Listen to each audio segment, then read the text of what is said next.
இங்க நம்ம hero first day work பண்ண போறான். அப்ப கூட இருந்தவங்க உன் பேர் என்னன்னு கேட்க இவனும் சிவான்னு சொல்றான். அவங்களும் இனி உன் பேர் சிவா கிடையாது எலின்னு சொல்றாங்க. பார்த்தா அவங்க ரெண்டு பேரும் மிக்கி மவுஸ் மாதிரி ட்ரெஸ் போட்டுக்கிறாங்க. சிவாவும் அந்த ட்ரெஸ் போட்டுட்டு பார்க்குக்கு வர குழந்தைங்க கூட ஜாலியா விளையாடுறான். அங்க ஒரு குட்டி பையன் சோகமா இருக்கிறத பார்த்து அவன் கிட்ட போய் பேசுறான். அந்த பையனும் இவனை கண்டுக்காம சோகமாவே தான் இருக்கான். சிவாவும் கொஞ்சம் கொஞ்சமா அவன் கிட்ட பேசி அவனை சிரிக்க வச்சிடறான். அப்படியே ரெண்டு பேரும் ஃப்ரெண்ட்ஸ் ஆகி ஜாலியா விளையாடுறாங்க. அப்பாவோட அப்பா வந்து குட்டி பையனை கூட்டிட்டு போயிடுறாரு. அப்படியே தினமும் அந்த குட்டி பையன் அங்க வந்து சிவா கூட ஜாலியா விளையாடுறான்.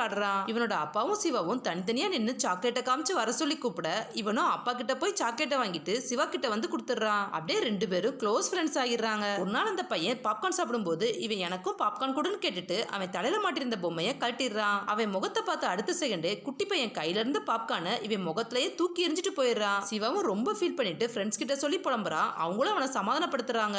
அப்புறம் கொஞ்ச நாள் அந்த குட்டி பையன் அங்க வரவே இல்ல. சிவாவும் அவனை பார்க்காம ரொம்ப ஃபீல் பண்றான். ஒரு நாள் அவனோட அப்பாவை பார்த்ததும் இவன் வேமா ஓடி வந்து குட்டி பையனை பத்தி கேட்கிறான். அவரோ வீட்டுல தான் இருக்கான்னு சொல்ல இவன் பார்க்கணும்னு ஆசைப்பட்டதால அவர் வீட்டுக்கே அவனை கூட்டிட்டு போறாரு. வீட்டுக்கு போய் குட்டி பையனை பார்த்தா அவன் சிவாவை கண்டுக்காம திரும்பிக்கிறான். ஹீரோவும் அப்பா கிட்ட ஏன் இப்படி கண்டுக்கவே மாட்டுக்கான் அப்படின்னு கோவம்னு கேட்கிறான். அப்பதான் அப்பா சொல்றாரு அவனுக்கு ஃபேஸ் பிளைண்ட்னஸ் ப்ராப்ளம் இருக்கு. அவனால மத்தவங்க முகத்தை பார்க்க முடியாது. என்ன கண்டுபிடிக்கவே என் வாய்ஸ் சட்டை ஸ்மெல்ல வச்சுதான் கண்டுபிடிப்பான். இந்த போட்டோல உள்ள மாதிரி ஏதாச்சும் பொருளை வச்சு செஞ்சாதான் அவனுக்கு முகமே தெரியும். நம்மளோட ஸ்கின்னை பார்த்து அவனால கண்டுபிடிக்க முடியாதுன்னு சொல்றாரு. இதை கேட்டது இவன் ஷாக் ஆகிடுறான். அப்புறம் அவரு இவனுக்கு இந்த ப்ராப்ளம் இருக்கதால அவன் யார்கிட்டயுமே பேசுறதே இல்ல. நீங்க பொம்மையோட மாஸ்க் போட்டதால தான் உங்களை அவனுக்கு ரொம்ப பிடிச்சு போய் உங்க கூட அவ்வளவு க்ளோஸ் ஆகிட்டான். இவ்வளவு நாள் அவனை சிரிக்க வச்சதுக்கு ரொம்ப தேங்க்ஸ்னு சொல்றாரு. அதே நேரம் அந்த பையன் கண்ணாடியில அவன் முகத்தை பாக்குறான். அவனோட முகமே அவனுக்கு பிளர்ரா தெரியறத பார்த்து ரொம்ப ஃபீல் பண்றான். அப்ப சிவா அந்த பொம்மையோட மாஸ்க போட்டு கண்ணாடி வழியா அவனை எட்டி பாக்குறான். குட்டி பையனுக்கு அந்த பொம்மையோட ஃபேஸ் நல்லா தெரியுது. இவன் அதை பார்த்ததும் வேமா சிவாவை தேடி ஓடி வர்றான். சிவாவை அவனை கிட்ட வர சொல்லி கூப்பிட குட்டி பையனை ரொம்ப ஹாப்பியா ஓடி வந்து அவனை ஹக் பண்ணிக்கிறான். இப்படி தன்னோட அடையாளத்தை தொலைச்ச ரெண்டு பேரும் ஃப்ரெண்ட்ஸ் ஆகிடுறாங்க.